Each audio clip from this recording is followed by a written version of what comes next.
Welcome to day number 31 of our 40 Days of Lent Bible reading plan. Today's reading is from the Gospel of John, chapter 18, verses 1 through 18 in the New International Version. When he had finished praying, Jesus left with his disciples and crossed the Kidron Valley.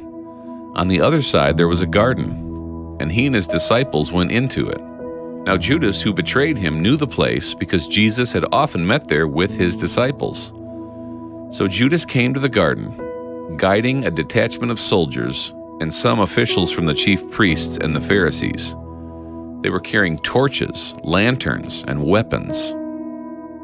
Jesus, knowing all that was going to happen to him, went out and asked them, "Who is it you want?" "Jesus of Nazareth," they replied.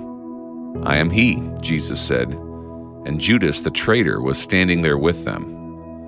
When Jesus said, "I am he," they drew back and fell to the ground.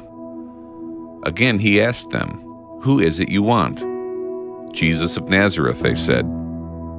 Jesus answered, "I told you that I am he.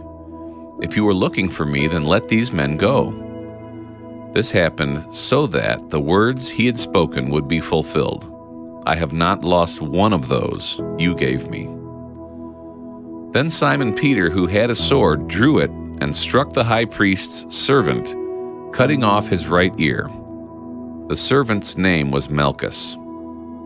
Jesus commanded Peter, "Put your sword away.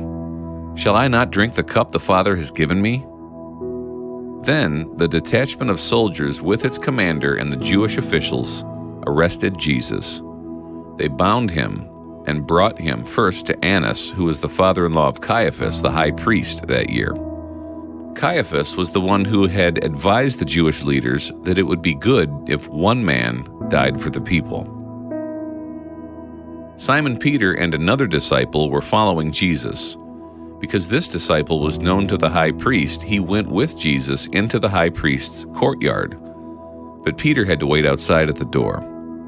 The other disciple, who was known to the high priest, came back, spoke to the servant girl on duty there, and brought Peter in.